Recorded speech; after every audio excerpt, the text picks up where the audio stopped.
taking karate classes. I initially hated it because we were forced to do uncomfortable stretches every single day. But after just a few sessions, I ended up falling in love with it. Whether it's doing kata, sets of prearranged movements that almost look like flowing dances, or practicing different types of punches or kicks or stances hundreds of times, you'd think that karate would be a lot of stress. But the exact opposite is true. Karate is the most relaxing part of my week.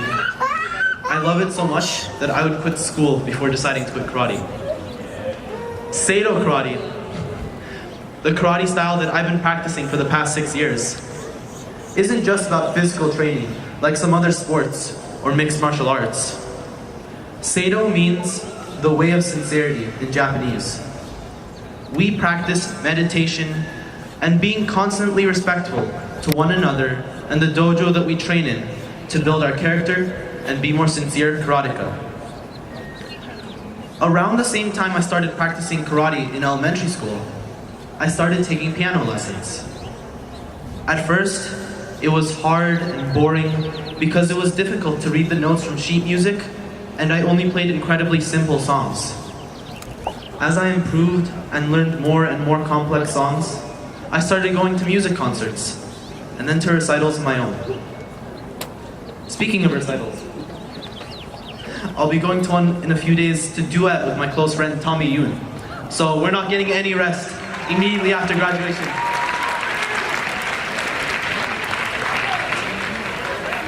As years went by, I improved greatly, and then piano got really fun for me. I was able to play pieces from great TV show opening theme songs, or nice piano pieces that I just heard on YouTube or Pandora. About 3 years ago, on a trip to Cancun during winter break, I decided to get a scuba diving license. The training was somehow both miserable and incredibly fun. I spent a couple of hours cramming for the written portion of the exam, and I spent a couple of hours in a freezing cold pool while it was raining to learn how to properly control buoyancy and basic safety procedures. Those hours of studying and practicing in a freezing cold pool were well worth it when I dived into the open ocean for the first time without having to worry about racing back to the surface for air. I was able to stay about 60 feet below sea level for 40 minutes without having to surface.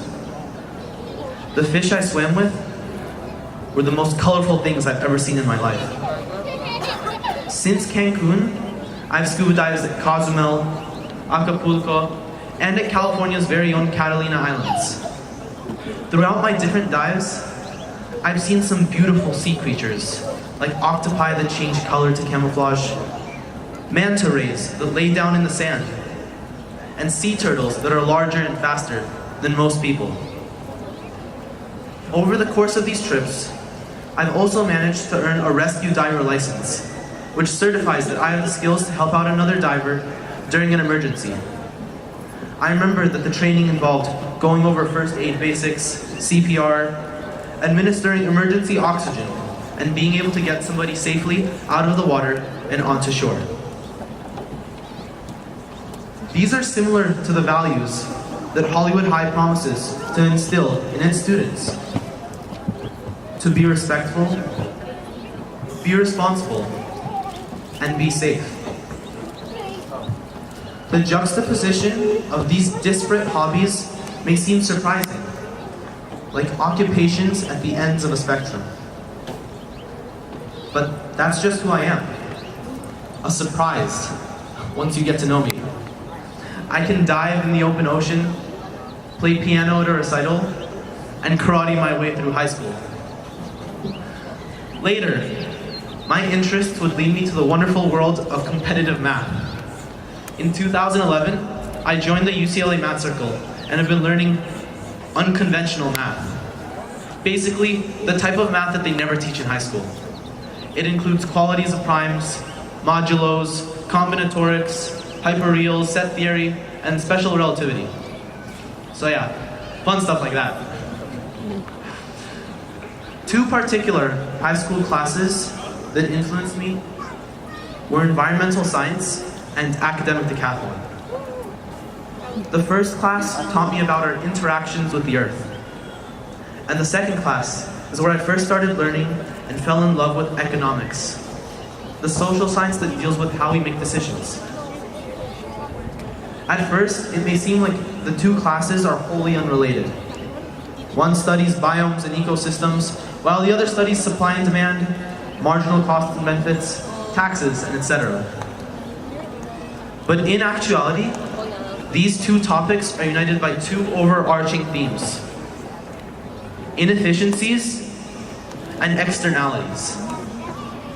And inefficiency is when something just isn't performing at 100%, because it's unnecessarily wasting energy, labor, money, or anything else that it's supposed to be using. Anytime there's unnecessary waste or misallocation of resources, that's inefficient. An externality is any consequence of some action that affects unrelated third parties who didn't agree to the action. A common example is that if your neighbors remodel and keep their houses looking nice, your property value goes up, even though you did nothing to help out and paid nothing into it. In the real world, externalities and inefficiencies go hand in hand. For instance, natural gas plants are more efficient and produce far less pollutants than coal plants. But coal plants are built anyways because of short-term profits that ignore the medical costs incurred to people who suffer from respiratory issues for decades afterwards. I personally hate inefficiencies and externalities because people tend to ignore them out of a combination of apathy and an intense focus on only short-term profits. Sheiks.